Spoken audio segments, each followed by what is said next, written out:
Hello friends, मैं हूं आकाश और आप देख रहे हैं आकाश लेक्चर ऑनलाइन। दोस्तों, आज हम पढ़ने वाले हैं प्रश्न बैंक का अध्याय 2 केमिस्ट्री, परासरण, प्राशन दाब और समपराशरी विलयन किसे कहते हैं।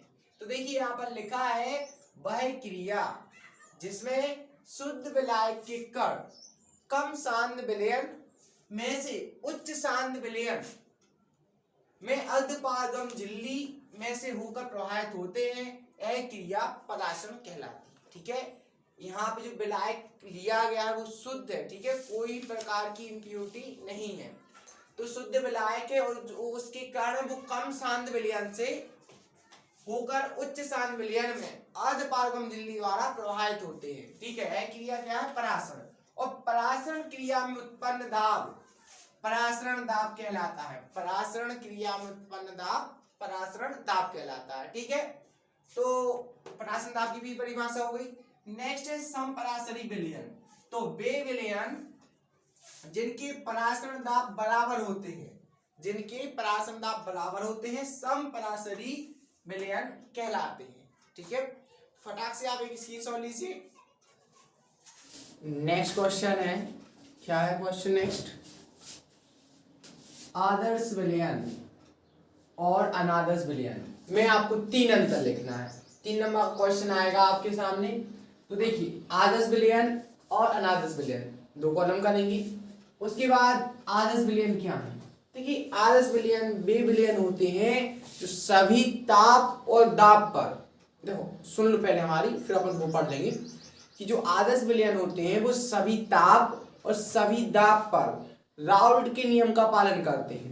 जो राउल्ट के नियम का पालन करेगा वो आदर्श विलयन होगा, सभी ताप और दाब पर। यहाँ पे लिखा है वे विलयन जो सभी ताप व दाब पर राउल्ट के नियम का पालन करते हैं, आदर्श विलयन कहलाते हैं।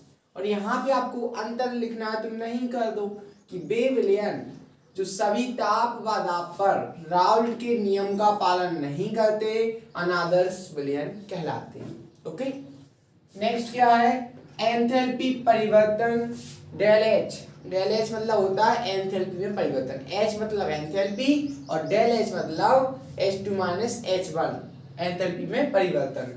एंथैल्पी में परिवर्तन 0 होता है और यहाँ पे एंथैल्पी में परिवर्तन 0 से बड़ा होता है। ठीक है, या फिर छोटा भी कह सकते हैं, 0 के बराबर नहीं हो सकता। नेक्स्ट है आयतन में परिवर्तन।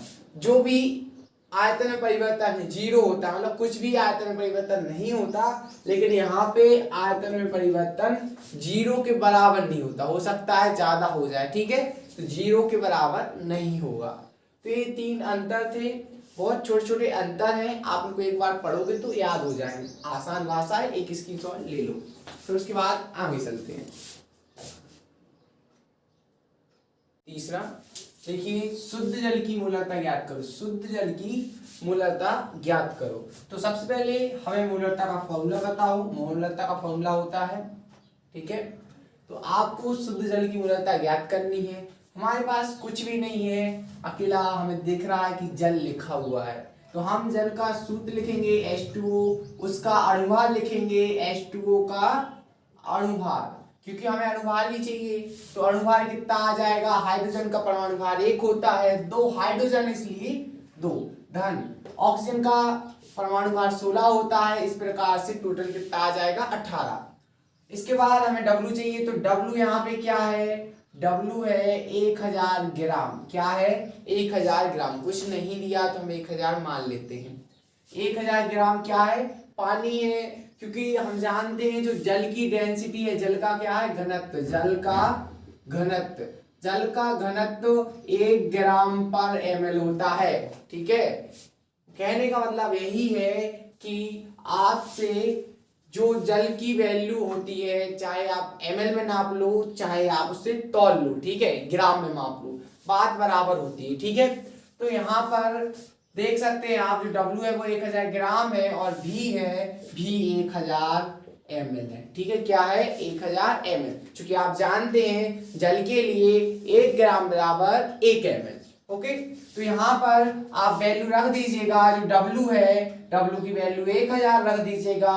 1000 गुणित में है नीचे बी की वैल्यू भी 1000 रख दीजिएगा। इसके बाद अनुभार कितना आ जाएगा 18।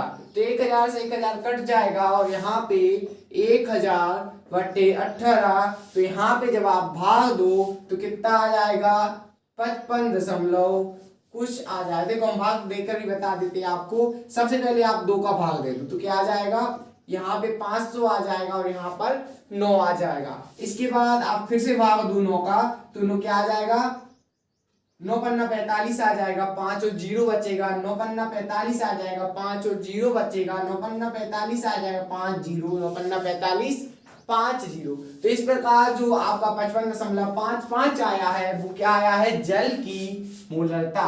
क्या आई है जल की मूलरता। यहाँ पे आंसर लिख देते हैं जल की मूलरता 55.55 होती है। ठीक है, या कोई लिख देता है 55.56 होती है। ठीक है, वो भी करेक्ट है।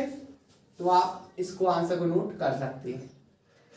55.56 कैसे आएगी, जब ज्यादा 5 आते हैं तो हम इसको हटाएंगे तो एक अंक बढ़ जाएगा। 5 के बाद क्या आ जाएगा 6 आ जाएगा। ठीक है, कोई बात नहीं, माइनर इफेक्ट है।